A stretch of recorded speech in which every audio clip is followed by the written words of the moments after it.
All right. So, hey everybody, I'd like to introduce the team from Sandia National Labs who are making the UQTk uncertainty quantification toolkit. And this is Bert, Khachik, Katie, and Cosmin. Yeah, take it away. All right, thank you. Uh, well, I'm not sure which time zone everybody's calling in from, so I'll say good morning because I'm calling in from Tracy, California. My name is Bert Debusschere. Um, Welcome to this talk about UQTk, which is UQ Toolkit. It's a C++ Python toolkit for uncertainty quantification. And my goal today is to kind of share an overview of the UQ toolkit and talk about some applications. But most of all, I'd love to hear from all of you what questions you have about UQ toolkit or uncertainty quantification in general. So my co-authors on this talk are Katie Johnston, Luke Ball, Khachik, Sargsyan, Cosmin, Safta, and myself. These are just a subset of all the developers with UQTk, the ones that are currently most actively involved. We're fortunate to have Khachik, Cosmin, and Katie on the call with us today. So you get to be able to draw not just on my expertise, but all of their expertise. And this work has mostly been done at Sandia Livermore in California, but with a broad array of collaborators and contributors, as I will show in a second.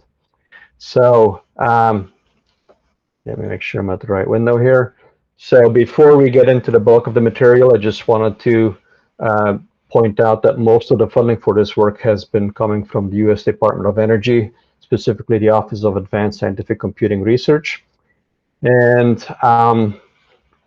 this is the current list of UQTk authors. As I mentioned, we have several of them on the call today, but we also have a long list of contributors, and that list keeps growing as we have been using and are using UQTk in a variety of collaborations. And every time we work with somebody, something magically gets added to the UQ toolkit, and so it keeps growing organically.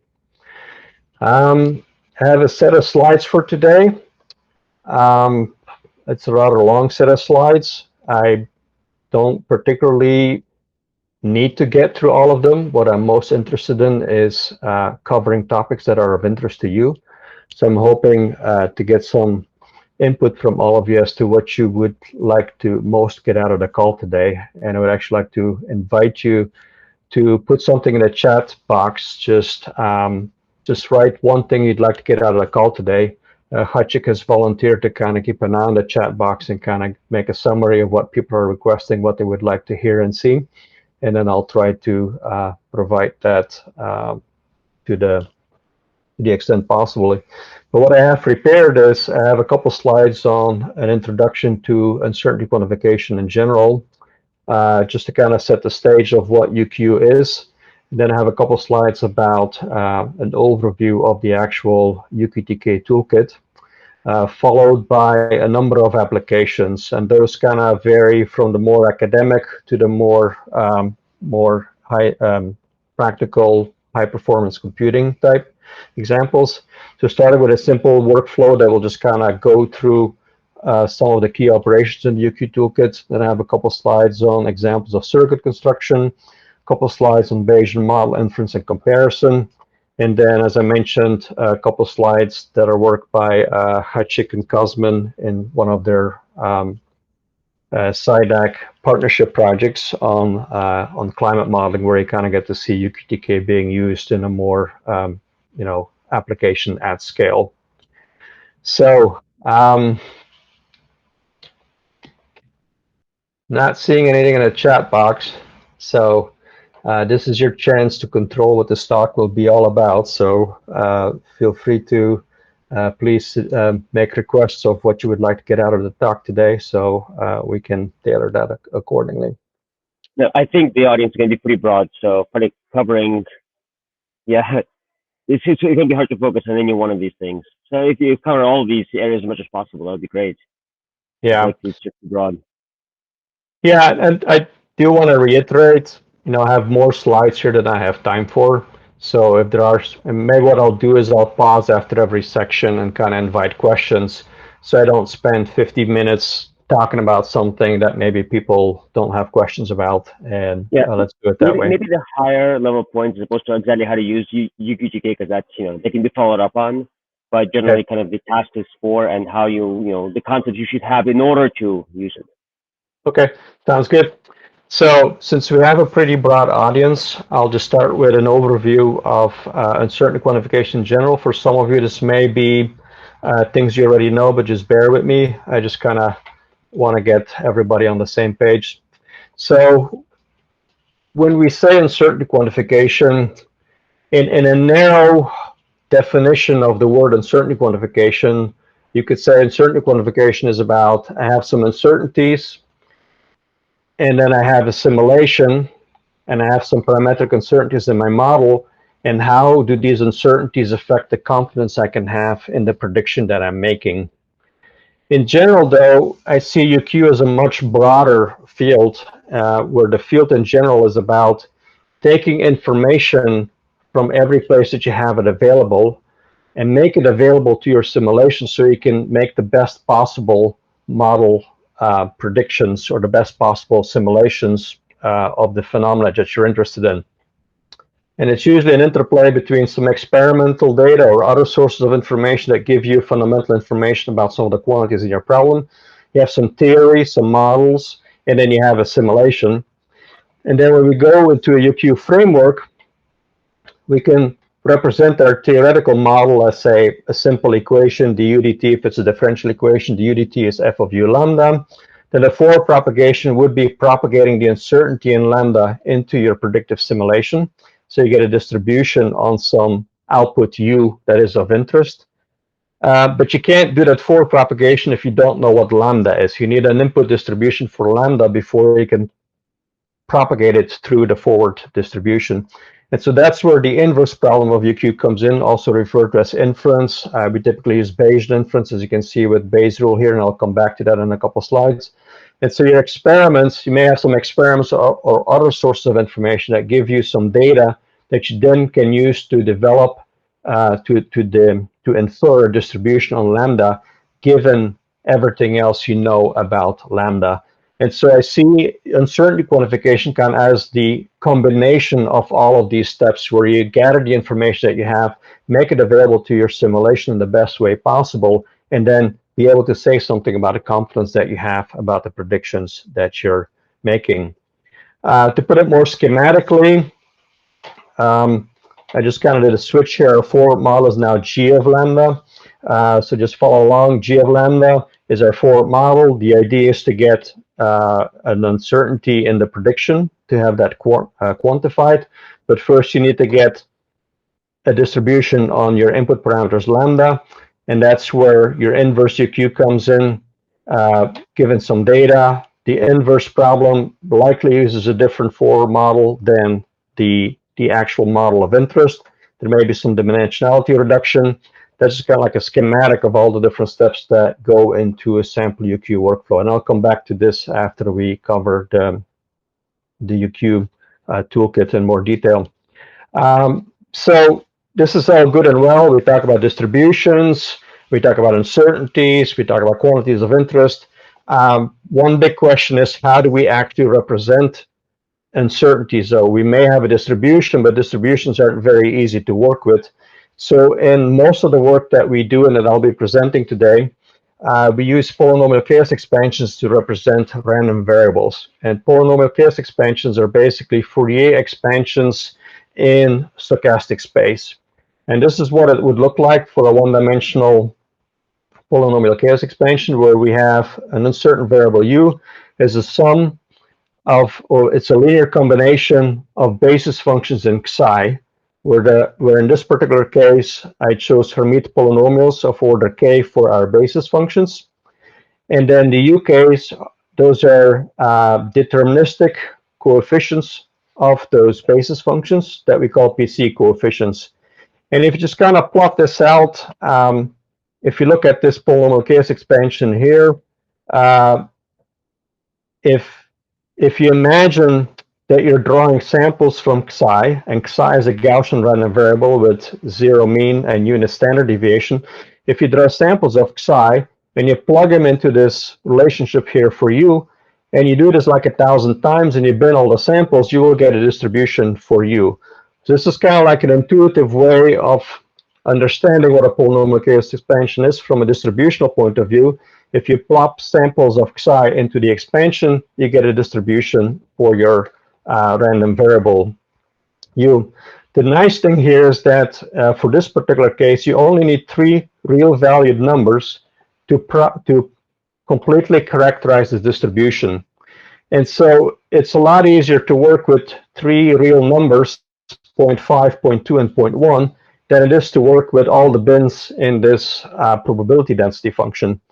It also nice that it separates the randomness from the deterministic dimensions. And typically, when we have a problem with multiple uncertain inputs, we will assign a stochastic dimension to each one of the inputs, and then we have basis functions that cover each one of those dimensions, and so those basis functions can then capture the uncertainty that's associated with all of those independent or dependent inputs into your problem. But at the end, you still just have a set of real valued numbers that you're working with in order to quantify the uncertainty, and that's a real positive thing to have. So here we kind of look at a distributional equivalence between the samples of Xi and the random variable U. You can also take a more functional view where this is the unit distribution for your Xi. This is your U, and the polynomial chaos expansion would be this green line that basically maps the Xi space into the U space. So in a way, polynomial chaos expansions can also be seen as given a functional map from standard random variables to the represented random variable. This is a little bit more detail on the one-dimensional polynomial chaos expansions. I'm not going to go into a lot of detail other than saying that these polynomials form an orthogonal basis with respect to their inner product. And there's a whole range of basis functions you can use for polynomial chaos expansions. And typically, you try to use a polynomial chaos expansion with polynomials that have a weight function that kind of resembles the distribution of the inputs that you're working with. And I can go into a lot more detail on that, but this is just kind of on a high-level overview and introduction to polynomial chaos expansions. So now that you have a polynomial chaos expansion, how do you propagate the uncertainties through your model? So there's two well, there's probably more, but there's 2 categories of methods that would focus on Galerkin projections and collocations. In a Galerkin projection, you would take your vector U and project it onto the space of your basis functions psi0, psi1, and so forth. And if you remember, because these basis functions form an orthogonal basis in your stochastic space, you can actually project U onto the space of your basis functions, and then the residual will be orthogonal to the space covered by the basis function. That actually guarantees that you have the best possible representation within the space of your basis functions. Another approach that's very often used is collocation, where you get samples of your random variable U for different values of Xi, and then you go back to the functional representation space where you actually fit the green curve U, which now is your polynomial chaos expansion, to get the best fit with respect to all of the samples that you have. And so both of these methods are supported by UQTk, and both of them are often used in practice in practical workflows. Galerkin projections can be either intrusive or non-intrusive. When you do it intrusively, you actually apply the Galerkin projection to your governing equation, and that gives you a reformulated set of equations in the polynomial chaos expansions that you solve once, and then you get basically APC polynomial chaos expansions for all your quantities in your problem. Non-intrusive approaches, which are more commonly used, actually apply the projection operator just to the outputs of interest. And so those have the advantage that you can use your existing simulation code as a black box. So in general, to what extent can simulation code, or really like any function you care about, be used as a black box? I mean, and in combination with like polynomial chaos expansion, I mean, if I had other representations of these distributions, how would that work with my black box code? So, so I think I heard two questions. So I think your first Yeah, question was, can the black box can be anything? And that's correct. It could be any function that is well defined. And you don't even need to know what the function is. You just need to have a way to evaluate it. But then your second question was, I think you asked if we use different representations for our yeah. properties. Yeah, I guess to what Uh, extent do this polynomial chaos matter? Like, as opposed to, I mean, you said histograms are obviously less efficient as a representation, but it seems like there's other compression schemes you can use. Why this one as opposed to others? so um, you could use any representation for your uncertain random variable. The advantage of the polynomial chaos expansions is that you have your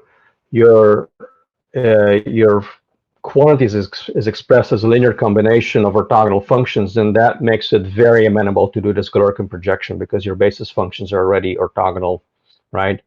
If you use a different representation, you might be better off using the collocation approach, which has less demands on the representation that you're using, if that makes any sense. I think so, yeah. But thank you. Yeah. So, for example, with the collocation approaches, the only thing you need is it's almost like curve fitting, right? If you really want to name it very broadly, you have some functional form. It could be a neural network for all you care, right? You have some functional form for you that connects to Xi. You get some samples of your Xi here is a stand-in for your source of uncertainty. So if you can take samples of your source of uncertainty, map them to you, then you could do a curve fit, and there's really no demands on your functional representation or what it looks like. This being said, the choice of functional representation may have some impact on how well conditioned this regression problem is, if that makes any sense. The nice thing about the collocation approaches, and that's why they are so popular, is that you have a lot of degrees of freedom in where you put your collocation points, and they're also very well suited for working with random points. They're also nice when you have, say, you have noise in your system, you can take extra points. If you're taking 10,000 samples and one of your compute nodes dies and you only have 950 samples, your approach will still work. You may not get the same accuracy as if you had the full 1,000 points that you wanted to, but it's a lot more flexible than your projection approach, where you typically have very strict requirements for where you put your sampling points. Any questions before I move to a high-level overview of Bayesian inference? Okay, so Bayesian inference, kind of coming back to this first graphic, Bayesian inference happens in this first box here, where the problem is I have some data that has information about a parameter lambda, and then how do I determine a distribution for this parameter lambda. So Bayesian inference relies on Bayes' rule. Bayes' rule basically says that if I have some prior information about a parameter lambda, and then I have some data that has information about parameter lambda, I can update my prior belief in this parameter lambda using my likelihood to get a posterior distribution of the parameter lambda. The data here is some data points from an experiment. Determine the denominator is the model evidence. I'm not going to talk about it here, other than that you can see it as a normalizing parameter. So typically we write Bayes' rule as the posteriors is proportional to the likelihood times the prior. And I'll talk a little bit more about the prior, the likelihood, and the posterior. The prior is basically represents all the prior information that you have about the inferred quantities. It could be expert opinion, it could be prior data from prior experiments, it could be literature information. A proper example here would be is that if you're studying a problem with thermal conductivity, that your coefficient of conduction, your heat transfer coefficient, cannot be negative, right? And so you could set up a prior distribution that goes from 0 to infinity because you know it can never be negative. As such, the prior distribution helps to keep the inference well defined, because you might have a problem where numerically your heat conductivity could be either negative or positive. It wouldn't make a difference for the math, but for the physics, it does make a difference. And you can filter out those non-physical conditions by using a prior distribution properly. If you don't have a lot of data, your posterior will be heavily influenced by the prior. If you have a lot of data, the data will have the predominant influence on your posterior.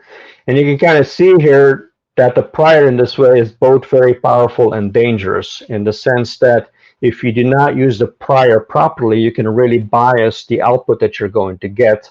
And this is, in my opinion, this is one of, this is actually a good thing that you have this prior, because it forces you to state your assumptions explicitly. Very often, the use of a prior has been criticized in the community, although not so much lately. That debate seems to have quieted down a little bit. But about 10, 20 years ago, people got really upset in the community that they said if you use Bayesian inference, your prior allows you to really bias your outcomes. And that is true. On the other hand, a lot of other methods like least squares regression, etc., also have a lot of assumptions, but those assumptions are stated under the hood and they're not really explicitly named. With Bayesian inference, you're forced to name your prior explicitly and put it out there for everybody to see and analyze. And I think that's actually one of the strong points of Bayesian inference, that you're forced to state that assumptions up front. Let me poke on this trade-off. I mean, there's another place where you document your assumptions, which is the simulation code. It's a huge specification of what you believe reality to be. So how do the two play against each other? The prior, which you state what you believe the world to be in this kind of soft way, and the simulation code, which is a very hard stamp on the parameter space, obviously, which they say a lot about the world, what you believe the world to look like. So if I understand your question well, you're saying, what's the trade-off between the information provided by the simulation code and the information imposed by the prior? Is that correct? Right, and the degree to which they bias. I mean, let's say do something like sociology, where nobody knows what the reality is like. So everybody's, guessing by specifying, here's my model, here's my prior, here's my parameter space. So yeah, how do they interact with each other in terms of stamping your beliefs? Okay, so if I go back to Bayes' rule, the simulation code would come in here in your likelihood, and I'll show a slide on that in a second. Your prior gets stated up here. So we already discussed the prior. If you have a good simulation code and you take many samples with your simulation code to get you lots of data to inform the problem, then the likelihood will ultimately have more impact than your prior, right? Now, if your model itself has uncertainties, as you said in sociology, nobody really knows what the model is, then you're basically limited by your degree of confidence in your model. You can account for that by putting model error terms into your forward model, and have an application of that towards the end. This is something that Khachik actually has been doing a tremendous amount of work on. But it's, there's limits to what you can do, right? You cannot, if you do not know what your model is, then there's limits to how much you can actually say about the uncertainty in that model and how it's going to impact you. Does that start to answer your question? Yeah, it does. Thank you. Okay. So let me talk about the likelihood. So the likelihood is basically the key component that connects the model inputs to the measured quantities of interest. And so let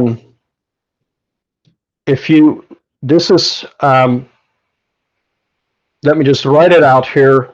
If we assume that our data has Gaussian noise, Gaussian measurement noise, and that F is our form model. So this is how your simulation code comes into the inference problem. Then if we assume Gaussian measurement noise, then we basically say that the difference between the data and the form model will be Gaussian distributed, and that's what's shown here. If the model itself is uncertain, and the noise model needs to reflect that. So you could basically put an additional error term on the model itself to account for the fact that the model may not be accurate.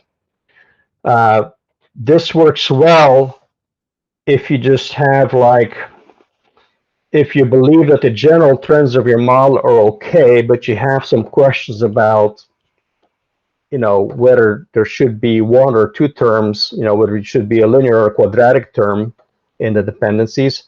If you don't have any faith in the functional form whatsoever, then you probably want to start looking more broadly at different frameworks. Very often, people use the log likelihood instead of the likelihood because, you can see if you have like 1,000 data points and some of them are far away from your data, you're pretty soon you're going to have underflow here. And so the log likelihood is numerically better conditions, and most often people will use with log likelihoods and log posteriors. So then, if you put the prior and the prior and the likelihood together, then you get your posterior, which basically give you inferred values of the parameters as well as the uncertainty based on all sources that enter the problem. And what you get really is not necessarily the parameters, but samples of the parameters. So you get like a distribution, a cloud of points of your posterior. Typically, people resort to Markov chain Monte Carlo sampling to draw samples from the distribution, because if you go back here, this is a very simple to evaluate formula. But if you're dealing with like a 10-dimensional posterior, it can be very hard to plot this directly or to get the expectations of it directly. So very often people will draw samples of the parameters using Markov chain Monte Carlo, and then you get a number of samples of the posterior that then kind of characterize the uncertainty in your outputs. So this is what I have about uncertainty quantification on a high level. This is all kind of rather theoretical, and I'd love to show you more examples. And I have some slides that give more specific examples and show like posterior distributions, etc. But I just want to pause here and see if there's any high-level questions about the theory before I spend maybe about 10 minutes on the UQ toolkit, and then I'll show some examples. Well, the one thing I would ask is how orthogonal are things like MCMC sampling or Gibbs sampling or these other sampling algorithms from the rest of it, which is what you have the Looking projections, polynomial chaos. Are these orthogonal choices or are they actually tied to each other? They're all tools that fit together. I mean, Gibbs sampling is one example of a Markov chain Monte Carlo sampler. There's a lot of different Markov chain Monte Carlo samplers out there. The polynomial chaos expansions are basically a way to kind of characterize the uncertainties that you feed into the Bayesian inference and that you get back out of the Bayesian inference, and are mostly used in the forward propagation or in surrogate models. So they're basically all tools that are typically used together in one UQ workflow. Does that answer your question? Yeah, no. Okay. Okay. So without further ado, let's spend about 10 minutes on the UQ TK itself. The UQ toolkit is really geared towards rapid prototyping of UQ workflows, algorithmic research, tutorials, educational. So it really is a collection of tools. The upshot here is that because it's a collection of tools, you can just pick and choose. Take the tools that you want. We have a number of example workflows that are distributed with the package. So if you're like, well, I want to set up a Bayesian inference, we can point you to an example workflow that uses Bayesian inference on a polynomial. You can just take out the forward model, put in your own forward model, and start doing Bayesian inference. The downside is that we don't necessarily have a clean, unifying interface that you can take off the shelf, plug in your problem, and just let it run for 2 days and come back and get your answer.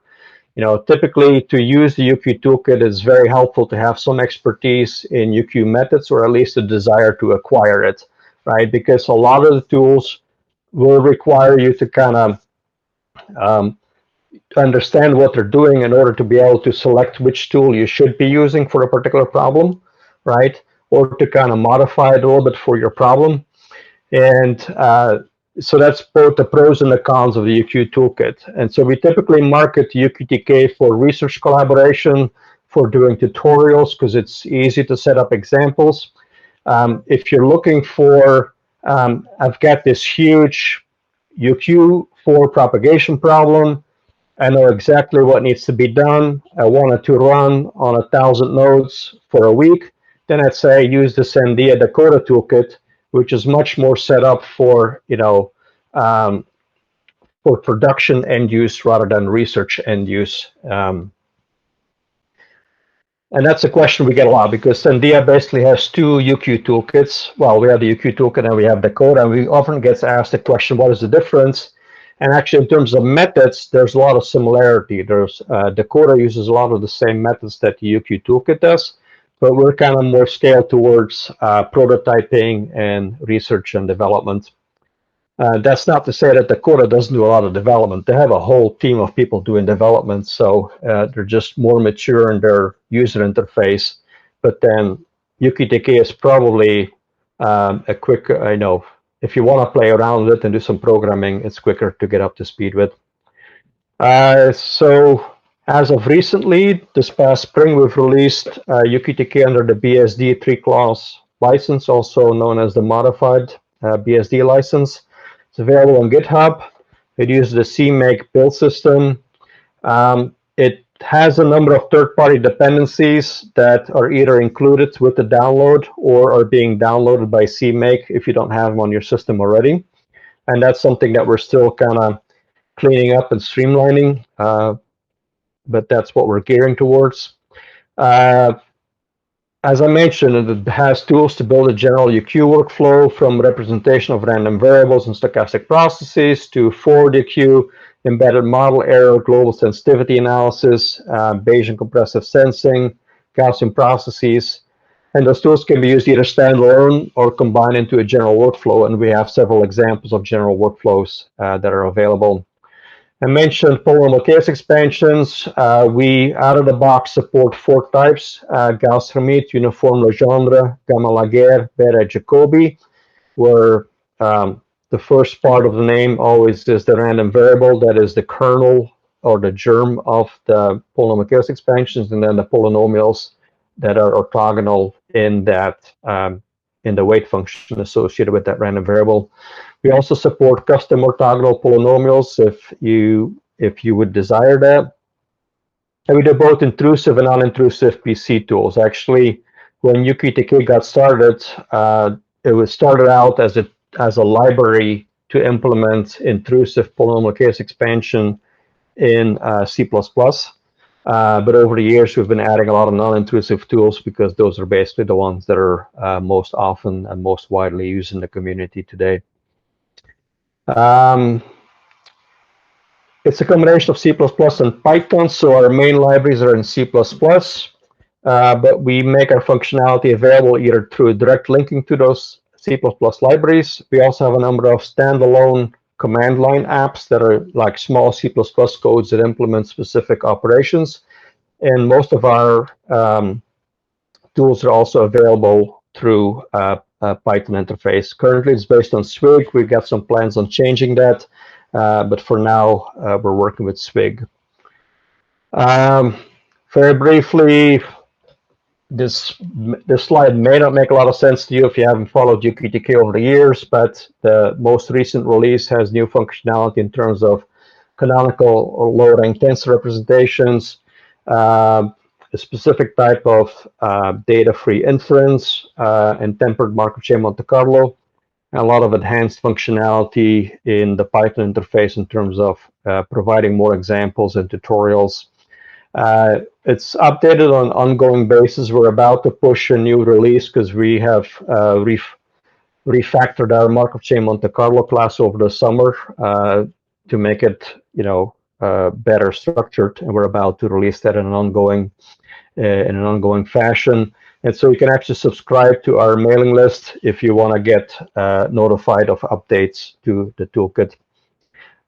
Some longer term plans. In general, we can do a better job providing support for user-specified third-party libraries. So right now, we have our random number generator is hardwired and distributed with the software, but maybe people want to use their own random number generator, so we want to make that possible. We're also coupling with Dakota and the MIT uncertainty quantification muck software to bring more functionality to UQTk. Muck actually has some really nice Markov chain Monte Carlo samplers that we're in the process of making available to UQTk, and so stay tuned for that in the next couple of months. So yeah, I won't go into more detail here. UQTk is used in a variety of applications. Most of the applications are direct collaborations.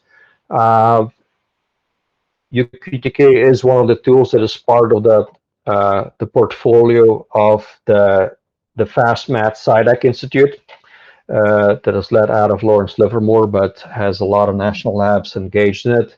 And so a lot of the use of UQTk happens through our group in SciDac partnership projects, both you can tell this presentation was kind of geared towards DOE audiences, but we have basic energy sciences, fusion energy sciences, nuclear energy, biological and environmental remediation. There's a lot of UQTk is actually part of the energy Earth model, Earth system model as part of its default analysis tools. And we've also had some collaboration with industry through an STTR. And so these are all direct collaborations, but UQTk is also used at many other groups at universities, national labs, and industry.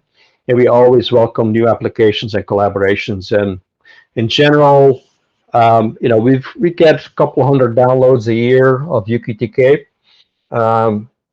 And so we always welcome people to kind of drop us a note saying, okay, this is what we're trying to do with UQTk. What do you recommend? What should I use with? And that's how we kind of build new collaborations, which then often end up enriching the UQ toolkit.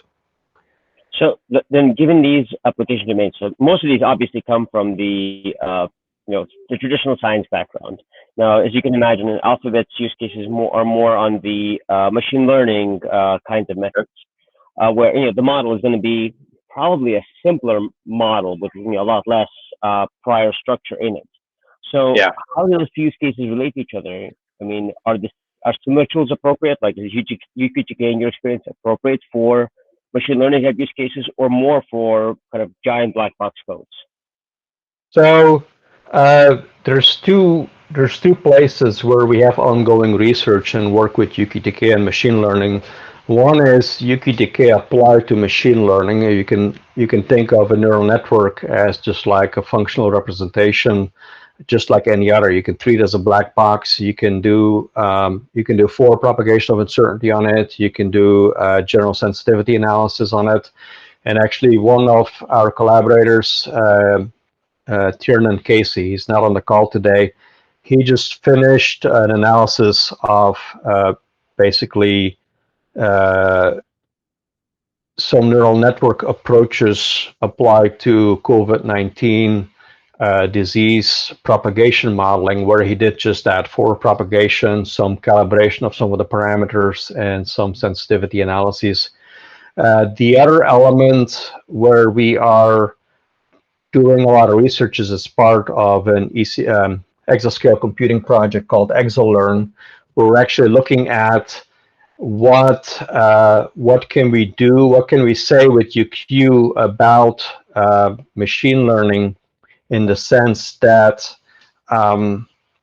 we basically have a model with millions of parameters, what is the uncertainty in those parameters, and how does it affect the reliability of the outputs, right?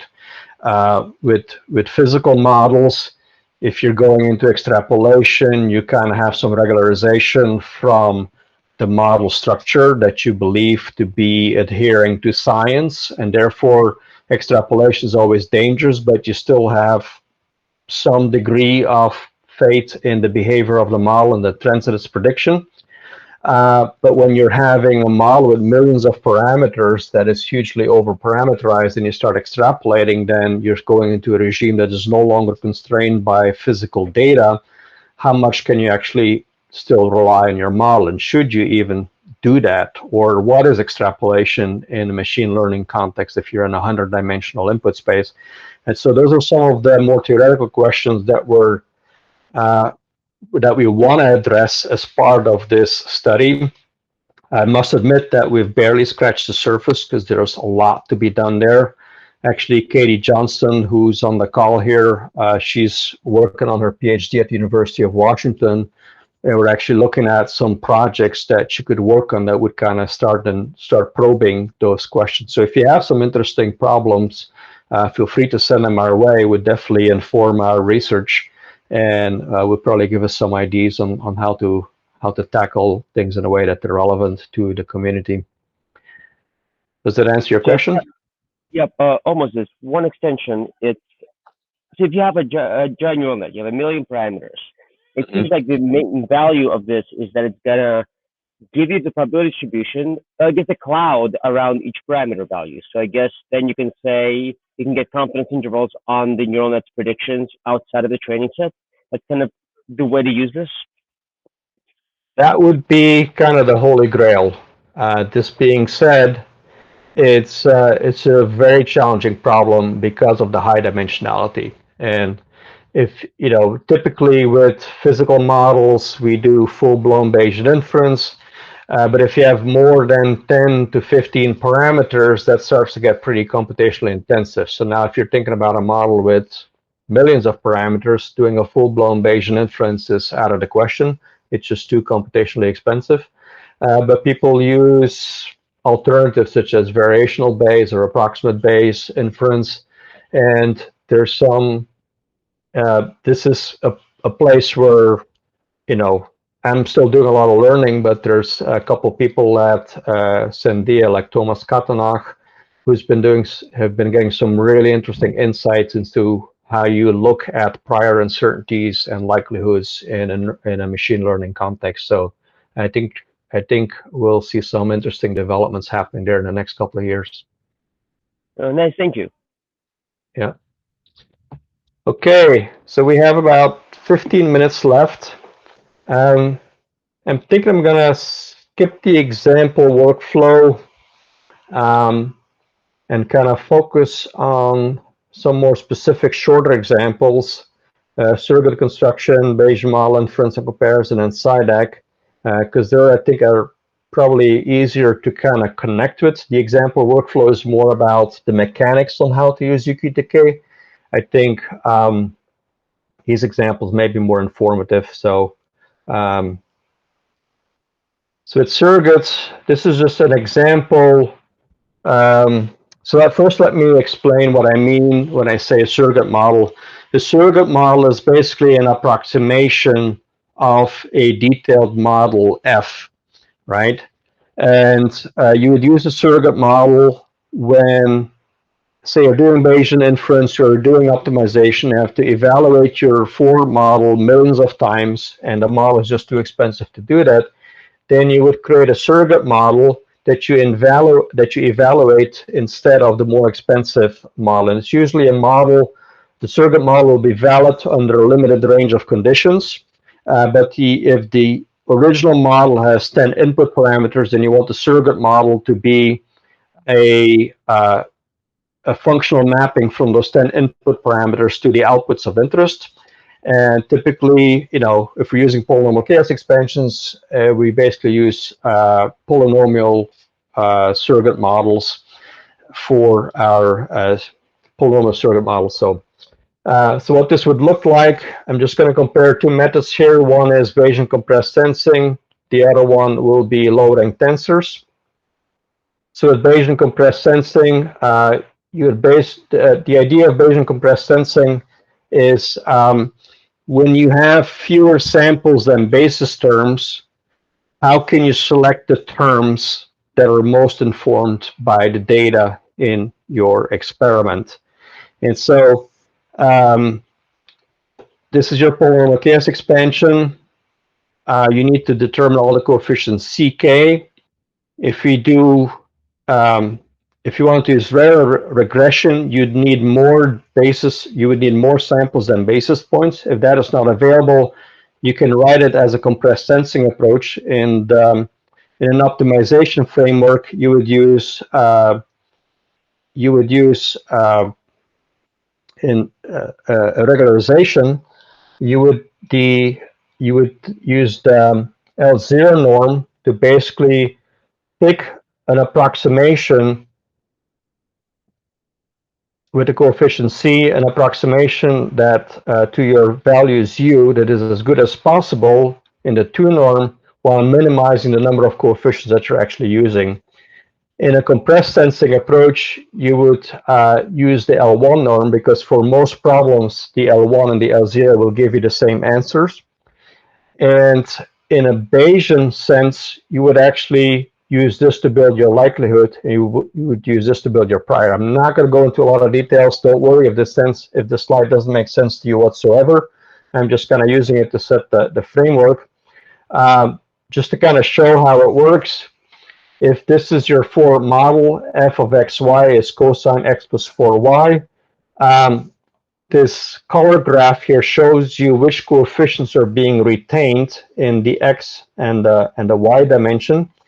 And because x is a symmetric function around 0, it will only retain the terms where x and y have the same or either both odd or both even, right? And so the other terms, if you use the 1 in y and 0th order term in x, that would not be a symmetric function. Therefore, that term gets dropped from the representation.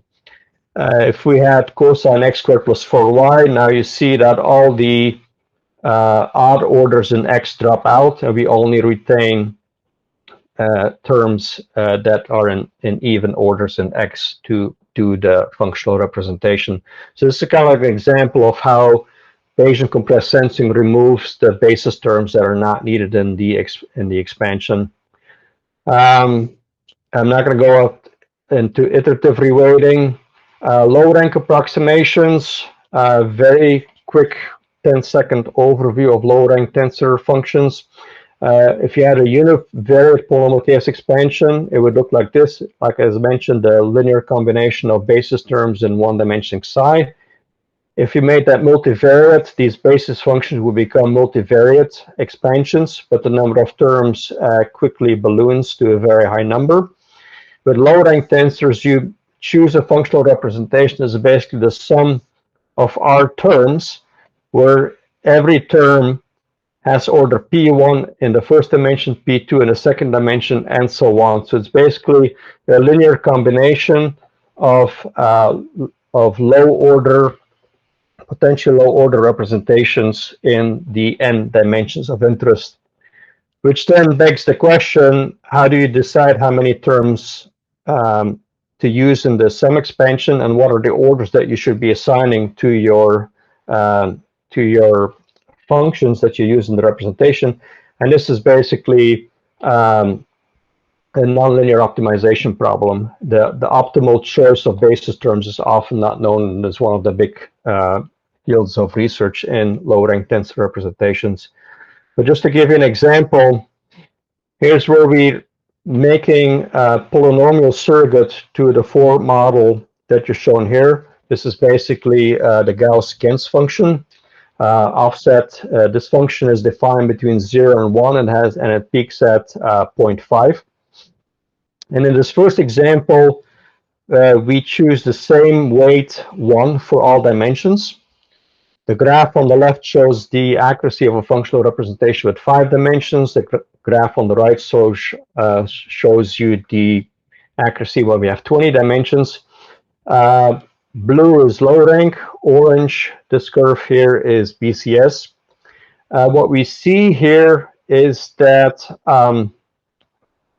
that the low rank approach performs very well on a function with an inherent low rank structure. If you look at this, this is a 5-dimensional function.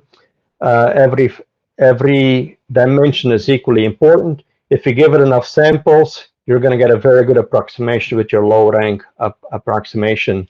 BCS does okay, but you give it more samples and it doesn't really do a lot of better because BCS doesn't do so well when most of the terms in your expansion continue to be important. This is what we have here because this coefficient Wi is 1.